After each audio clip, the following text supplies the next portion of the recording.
যশোরে অনুষ্ঠিত হল শিশু কিশোরদের প্রতিভা অন্বেষণে মার্কস অলরাউন্ডারের আঞ্চলিক বাছাই পর্ব। শুক্রবার দিনব্যাপী চলে এই প্রতিযোগিতা।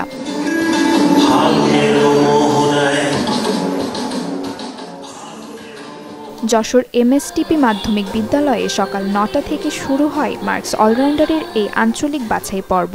প্লে গ্রুপ থেকে দ্বাদশ শ্রেণী পর্যন্ত শিক্ষার্থীরা ৩টি গ্রুপে অংশ নেয়। প্রতিটি গ্রুপে নাচ, গান, অভিনয়, চিত্রাঙ্কন, আবৃত্তি এবং উপস্থিত বক্তৃতা ও গল্প বলার মতো ৬টি বিষয়ে নিজেদের প্রতিভা তুলে ধরে প্রতিযোগীরা।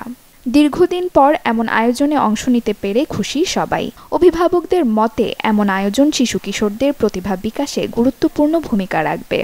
আমি চিত্রাঙ্কন এবং উপস্থিত বক্তৃতা উভয় বিষয়েই পার্টিসিপেট করছি। তো যেহেতু আমরা পড়াশোনা করি, আমরা শিক্ষার্থী, তো আমার মনে হয় এরকম অনুষ্ঠান অবশ্যই করা উচিত, কারণ নিজেদের পড়াশোনার পাশাপাশিও যে এক্সট্রা কারিকুলাম কতটা প্রয়োজনীয় এবং এখানে দাঁড়ায় যে কথা বলতে পারছি, এটা আমাদের জন্য অনেক। আগে তো এরকম অনেক ধরনের প্রতিযোগিতা হতো জাতীয় পর্যায়ের, কিন্তু কোভিডের পরে আবার যে অনেক দিন পর এরকম ফিরে এসেছে, তো এই জন্য আমরা অনেক খুশি। আমার কাছে খুবই ভালো লেগেছে। আমার মনে হয় কিছুদিন পর পর এরকম অনুষ্ঠান হলে খুব ভালো হয়, আমাদের জন্য বিশেষ ভালো হয়, যেহেতু আমরা আমাদের জীবনে এগোচ্ছি, জীবনের পথে এগোচ্ছি। আমি চিত্রাঙ্কনে অংশগ্রহণ করেছি, এই ধরনের আয়োজন আমার অনেক ভালো লেগেছে।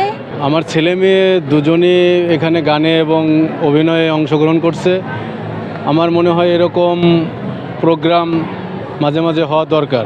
এই ধরনের প্রতিযোগিতা আসলে বাচ্চাদের জন্য অনেক অগ্রগতি আগায়। নাচে অংশগ্রহণ করেছে, সে আবৃত্তিতেও করবে, গানেও করবে, আর এই ধরনের অনুষ্ঠান বারবার হওয়াটাই ভালো আমাদের জন্য।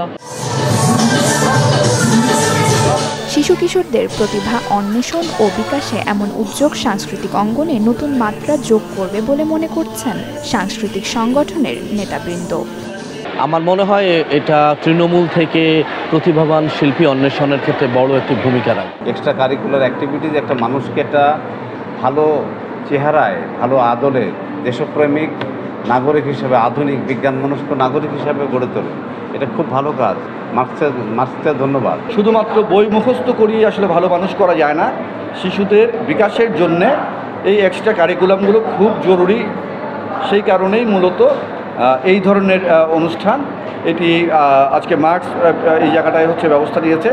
আমি প্রত্যাশা করি আমাদের সমাজের বিবেকবান মানুষেরা, সংস্কৃতিমনা মানুষেরা, আমাদের অভিভাবকরা প্রত্যেকেই শিশুকে অলরাউন্ডার হিসেবে গড়ে তুলবে। আয়োজকরা জানান, এই আঞ্চলিক পর্ব থেকে ৪৫ জনকে বিভাগীয় পর্যায়ের জন্য বাছাই করা হবে। এর মধ্যে নৃত্য, সঙ্গীত ও অভিনয়ে ৯ জন, চিত্রকলা ও আবৃত্তিতে ৬ জন, বক্তৃতায় ৪ জন এবং গল্পে ২ জন মনোনীত হবেন। যে প্ল্যাটফর্মের মাধ্যমে ওরা ওদের মেধাটা বিকাশ করতে পারবে এবং তাদের স্কুলের সাথে তাদের পার্শ্ববর্তী যে স্কুল আছে সেই স্কুলের সকল বাচ্চাদের একটা মেলবন্ধন তৈরি হবে। এটাই হচ্ছে মূলত আমাদের উদ্দেশ্য। জাতীয় পর্যায়ের বিজয়ীরা পাবেন সর্বোচ্চ ১৫ লাখ টাকার শিক্ষাবৃত্তি। এছাড়াও বিভিন্ন পর্যায়ের বিজয়ীদের জন্য থাকছে ১ কোটি টাকারও বেশি উপহার ও শিক্ষাবৃত্তি। বিজয়ীদের শিক্ষা প্রতিষ্ঠানও উপহার হিসেবে পাবে কম্পিউটার। সকাল ৯টা থেকে শুরু হওয়া এই প্রতিযোগিতা চলে বিকেল ৪টা পর্যন্ত। যশোর ও নড়াইল জেলার ৮ শতাধিক শিক্ষার্থী অংশ নেয় এই প্রতিযোগিতায়। Desk report, channel 24।